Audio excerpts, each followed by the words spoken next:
Hi friends, मैं रिंकी आज सुनाने जा रहा हूँ एक कहानी ग्रैंडमा स्टोरी बुक से। कहानी नंबर 19। आज की कहानी एक रोमांचक प्रेरक कहानी में से एक है। आप इस चैनल पे नई हो तब प्लीज लाइक, शेयर, सब्सक्राइब जरूर कीजिए। एक जंगल में एक हाथी रहता था। वो बड़ा दयालु था। मुसीबत के समय में वो सदा सबकी सहायता किया करता था। उसके इस स्वभाव के कारण जंगल के सभी जानवर उससे बहुत प्रेम करते थे। एक दिन हाथी को प्यास लगी और वो पानी पीने नदी पर गया। वहाँ उसने देखा कि नदी के किनारे एक बड़े से पत्थर के नीचे एक मगरमच्छ दबा हुआ है और दर्द से कराह रहा है। हाथी ने उससे पूछा, मगरमच्छ भाई, ये क्या हो गया? तुम इस पत्थर के नीचे कैसे दब गए? मगरमच्छ ने कराहते हुए उत्तर दिया, क्या बताऊं हाथी दादा, मैं खाना खाकर नदी किनारे आराम कर रहा था।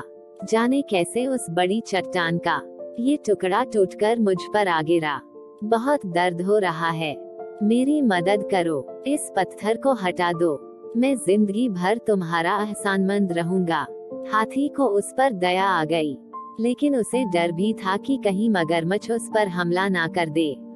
इसलिए उसने पूछा, देखो मगरमच्छ भाई, मैं तुम्हारी मदद तो कर दूं, लेकिन वादा करो कि तुम मुझ पर हमला नहीं करोगे। मैं वादा करता हूँ, मगरमच्छ बोला। हाथी मगरमच्छ के पास गया और उसकी पीठ से भारी पत्थर हटा दिया, लेकिन पत्थर को हटते ही धूर्त मगरमच्छ ने हाथी का पैर अपने जबड़े में दबा लिया। हाथी कराह उठा और बोला, ये क्या मगरमच्छ भाई, ये तो धोखा है, तुमने तो वादा किया था। लेकिन मगरमच्छ ने हाथी का पैर नहीं छोड़ा। हाथी दर्द से चीखने लगा। कुछ ही दूर पर एक पेड़ के नीचे एक भालू आराम कर रहा था। उसने हाथी की चीख सुनी तो नदी किनारे आया। हाथी को उस हालत में देखकर उसने पूछा, ये क्या हुआ हाथी भाई? इस धूर्त मगरमच्छ की मैंने सहायता की और इसने मुझ पर ही हमला कर दिया, मुझे बचाओ। हाथी ने कराहते हुए मगरमच्छ के पत्थर के नीचे दबे होने की सारी कहानी सुना दी। क्या कहा, ये मगरमच्छ पत्थर के नीचे दबा था और फिर भी जिंदा था? मैं नहीं मानता, भालू बोला। ऐसा ही था। मगरमच्छ गुर्राया और अपनी पकड़ हाथी के पैरों पर मजबूत कर दी।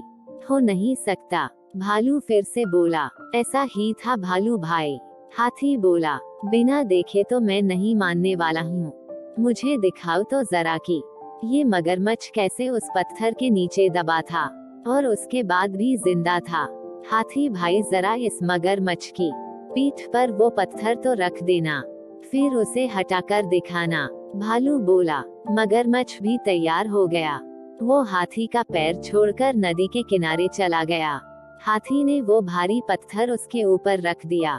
मगरमच्छ भालू से बोला, ये देखो, मैं ऐसे इस पत्थर के नीचे दबा था, अब यकीन आया तुम्हें? इसके बाद हाथी ने आकर पत्थर हटाया था। चलो हाथी, अब पत्थर हटा दो। मगरमच्छ बोला, नहीं हाथी भाई, ये मगरमच्छ मदद के काबिल नहीं है, इसे ऐसे ही पड़े रहने दो, आओ हम चले, भालू बोला। इसके बाद हाथी और भालू वहाँ से चले गया। मगरमच्छ वहीं पत्थर के नीचे दबा रहा। उसकी धूर्तता का फल उसे मिल चुका था। सीख, मेरे दोस्तों, यह कहानी से हमें यही सीख मिला कि हमें हमेशा सहायता करने वाले के प्रति कृतज्ञ रहना चाहिए। सहायता करने वाले को कभी भी मुसीबत में नहीं डालना चाहिए। बुद्धिमानी से किसी भी मुसीबत से निकला जा सकता है। आशा है आपको हाथी और भालू की कहानी पसंद आई होगी। ऐसी ही प्रेरक कहानी देखने के लिए ग्रैंडमा स्टोरी बुक को सब्सक्राइब अवश्य करें और कहानी अच्छा लगा तो लाइक, शेयर, कमेंट अवश्य करें। धन्यवाद।